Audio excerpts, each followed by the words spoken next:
होते हैं तब बात करते हैं कि मॉडल एपीएस एक्ट लागू की एपीएमसी एक्ट लागू किया जाए और बाद में जब वो लागू होता है किसानों के हित में तो ये घड़ियाली आंसू बहाने लगते हैं। न केवल आंसू बहाते बल्कि घड़ियाली बन जाते हैं। मुझे कहते हुए तकलीफ है कि सारे राजनीतिक दलों ने इंक्लूडिंग कांग्रेस, मेरे पास शरद पवार जी की चिट्ठी रखी हुई है जो मुख्यमंत्रियों को शरद पवार जी ने लिखी थी जब वो कृषि मंत्री थे। उस समय श्रीमती सोनिया गांधी जी चेयरपर्सन थी यूपीए की। उस समय माननीय मनमोहन सिंह जी प्रधानमंत्री थे भारत के। और तब मुझे शरद पवार लिखते हैं चिट्ठी, जब मैं मुख्यमंत्री था 2011 में, माय डियर शिवराज सिंह जी, और लिखते हुए उसमें मैं केवल 2 लाइन पढ़ना चाहूंगा, उससे ज्यादा पढ़ने की मुझे जरूरत नहीं है, जिसमें उन्होंने पूरी प्रखरता के साथ मुझे आग्रह किया था कि एपीएमसी मॉडल एक्ट लागू किया जाए। There is a need to amend the present APMC act on the lines of the model APMC act 2003 in order to encourage private sector investment in marketing infrastructure and providing alternate competing marketing channels in the overall interest of the farmers, consumers and agricultural trade। ये श्री शरद पवार जी की चिट्ठी है जो तत्कालीन कृषि मंत्री थे। प्रधानमंत्री थे मनमोहन सिंह जी। एक ने अनेकों बार जब भी अनौपचारिक चर्चा होती थी वो मॉडल एपीएमसी एक्ट लागू करने की बात करते थे और सोनिया जी चेयरपर्सन थी। अब जब वही एक्ट माननीय नरेंद्र मोदी जी, उनसे बड़ा किसानों का हितैषी हिंदुस्तान में कोई नहीं है, जब वो लागू करते हैं तो कांग्रेस यू टर्न ले लेती है। इतने नहीं, अभी अभी 2019 में, ये सियासत देखिए कांग्रेस की, 2019 के मैनिफेस्टो में इसी कांग्रेस ने साफ साफ लिखा था Congress agricultural produce market committee act को निरस्त कर देगी और कृषि उत्पादों के व्यापार की व्यवस्था करेगी, जिसमें निर्यात और अंतर राज्य व्यापार भी शामिल होगा, जो सभी प्रतिबंधों से मुक्त होगा। उनके घोषणा पत्र अब भी वेबसाइट पर पड़ा हुआ है, जो चाहे देख सकते हैं। मैनिफेस्टो के पेज नंबर 17 में पॉइंट नंबर 11 में ये दर्ज है। ये कैसा दोगलापन है मैडम सोनिया गांधी जी। आप कहती हैं मैनिफेस्टो में, आपकी कांग्रेस कहती है मैनिफेस्टो में कि असेंशियल कमोडिटीज एक्ट को खत्म कर उसकी जगह ईसीए 1955 के नाम से नया कानून लेकर आएगी। यह भी आपके घोषणा पत्र में दर्ज है, पेज नंबर 18 पर। आपके युवराज राहुल गांधी जी, जिनको यह पता नहीं है कि आलू जमीन के नीचे पैदा होता है कि जमीन के ऊपर पैदा होता है, गांव खेत गलियां पगडंडियां कुछ जानते नहीं है। 27 दिसंबर 2013 को राहुल गांधी जी ने कहा प्रेस कॉन्फ्रेंस करके कि कांग्रेस शासित राज्य एपीएमसी एक्ट के तहत फलों और सब्जियों को डीलिस्ट कर देंगे। ये राहुल गांधी जी कह रहे हैं।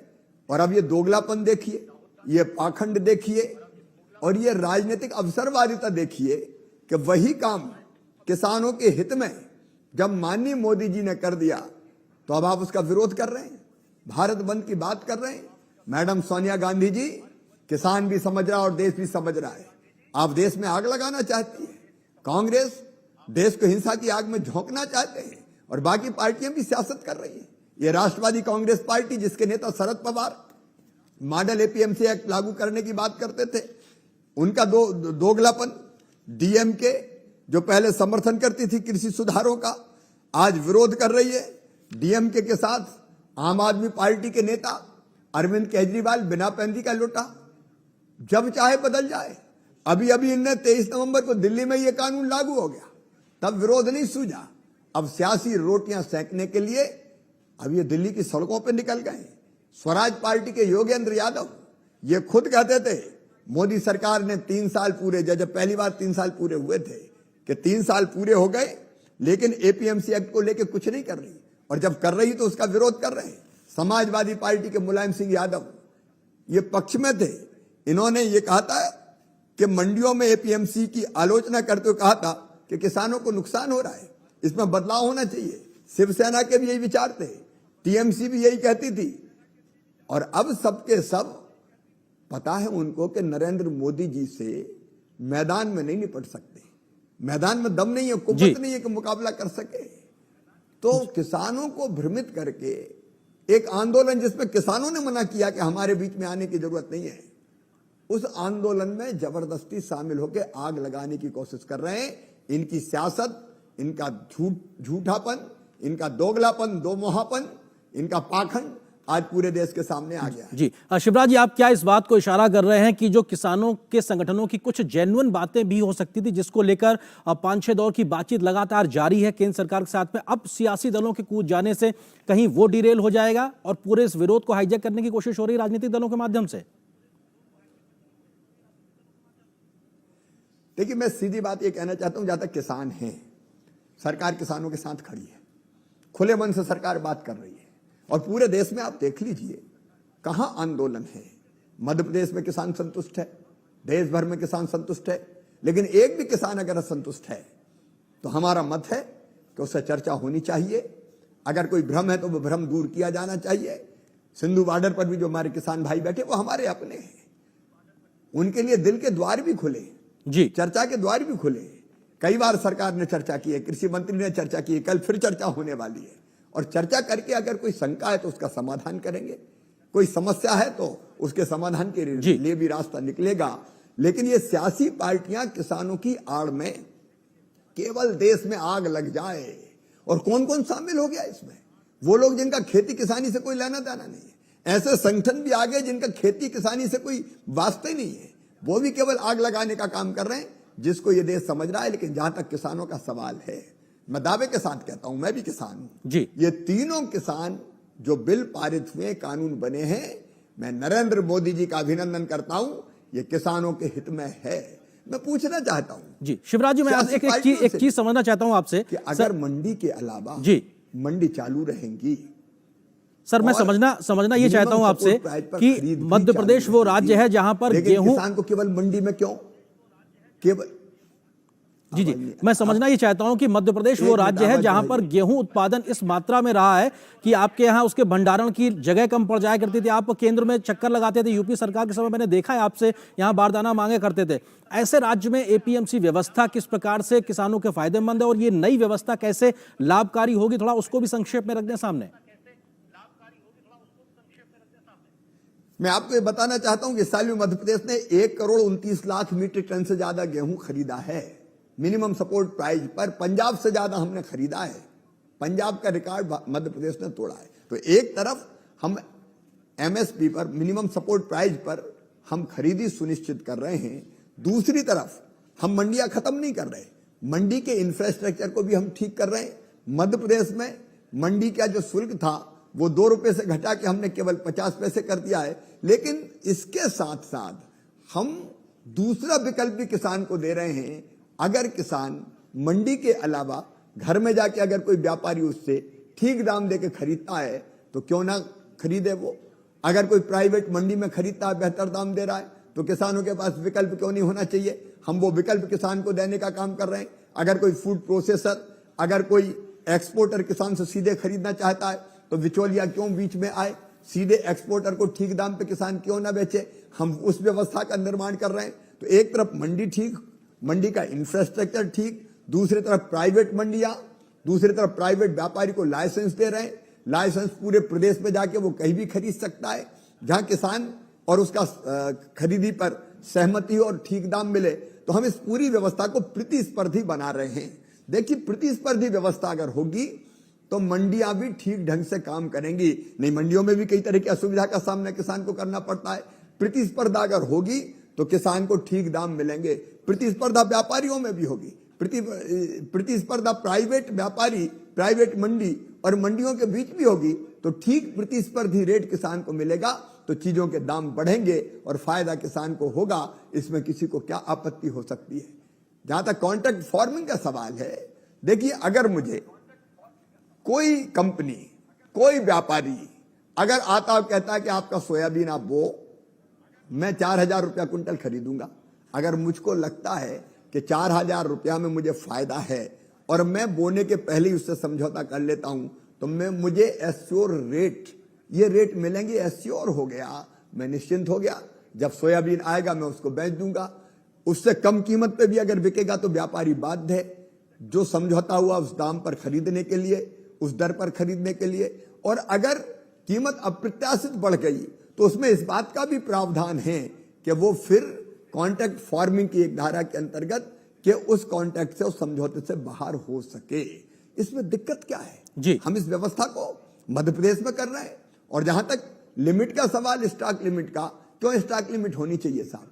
व्यापारी जितना चाहे खरीदे, जब खरीदेगा तो अपने आप रेट बढ़ेंगे चीजों के और किसान को ठीक दाम मिलेगा। ये सारी व्यवस्थाएं मध्य प्रदेश में खरीदी जारी रखते हुए, मंडी जारी रखते हुए हम कर रहे हैं। मैं फिर कहना चाहता हूं, मंडियां बंद नहीं होगी और न्यूनतम समर्थन मूल्य पर खरीदी जारी रहेगी, इसमें कोई दो मत नहीं है। लेकिन मैं एक विषय और रखना चाहता हूं और मैं सियासी पार्टियों से सवाल भी करना चाहता हूं।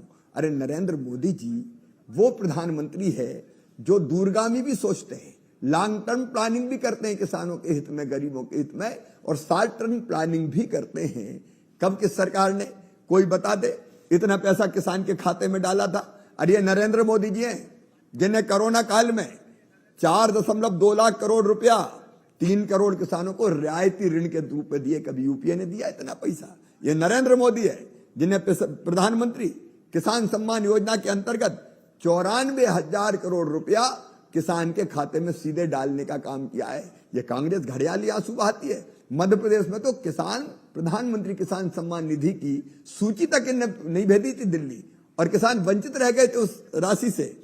ये प्रधानमंत्री फसल बीमा योजना के 50,000 करोड़ रुपया 6 करोड़ से अधिक किसानों के खाते में डाले हैं तो नरेंद्र मोदी जी ने डाले हैं। केसीसी के अंतर्गत 2.5 करोड़ किसानों को 2 लाख करोड़ रुपया दिलाने का काम किया है तो नरेंद्र मोदी जी ने किया है। कौन ने किया ये?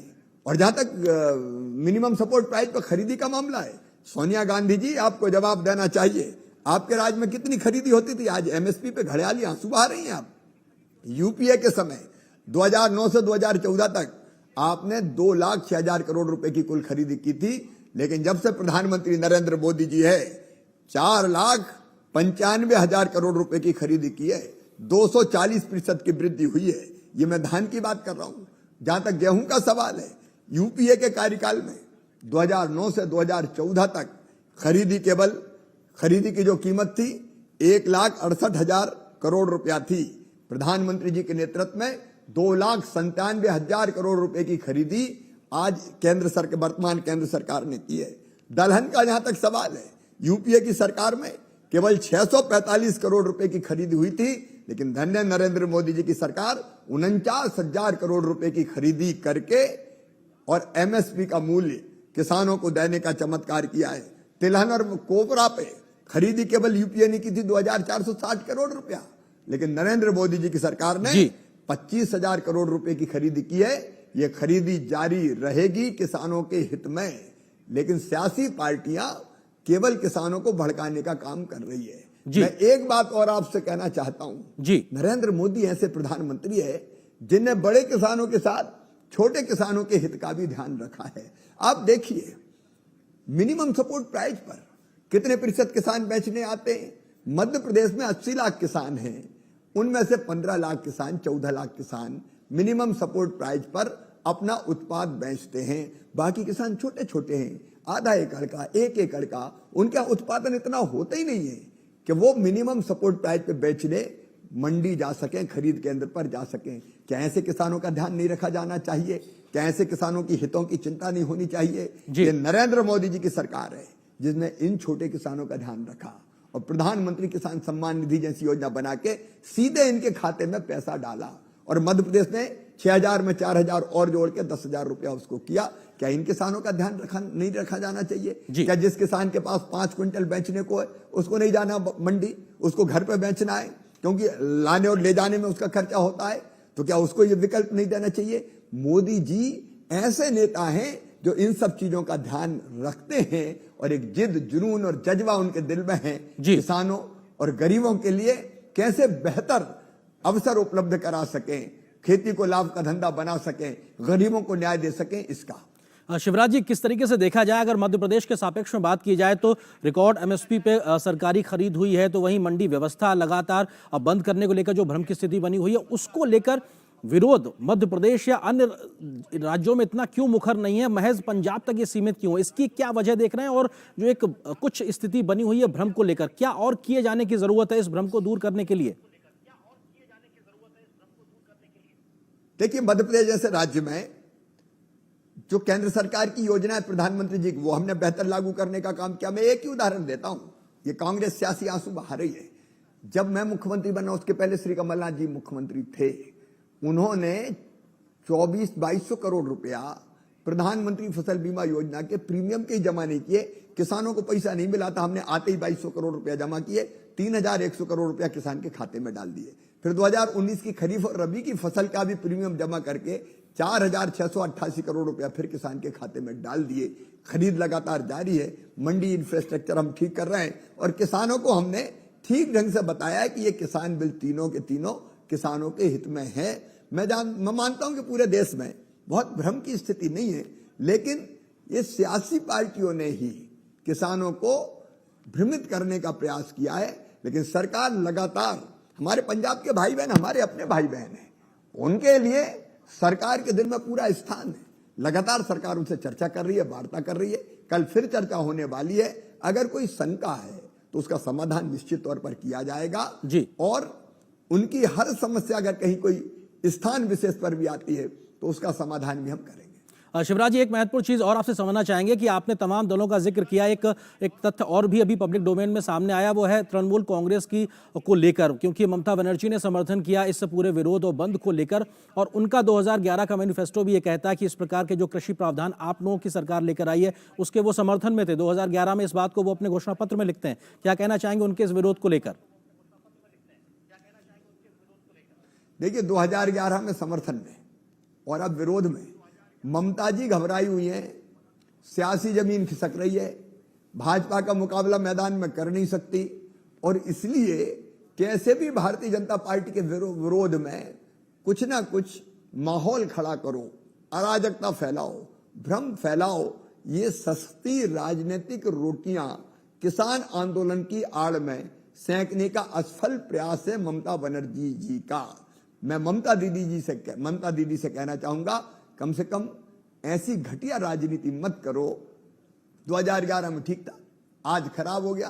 कौन इस दो मुहेपन पर, दोगलेपन पर भरोसा करेगा?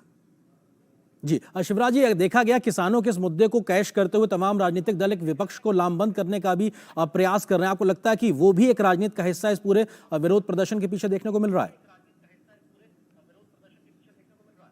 देखिए, घबराया हुआ विपक्ष, क्योंकि मैं एक और तथ्य आपके सामने रख रहा हूं, ये सारे के सारे अभी चुनाव हुए 12 राज्यों में, बाई इलेक्शंस हुए, बिहार में चुनाव हुए।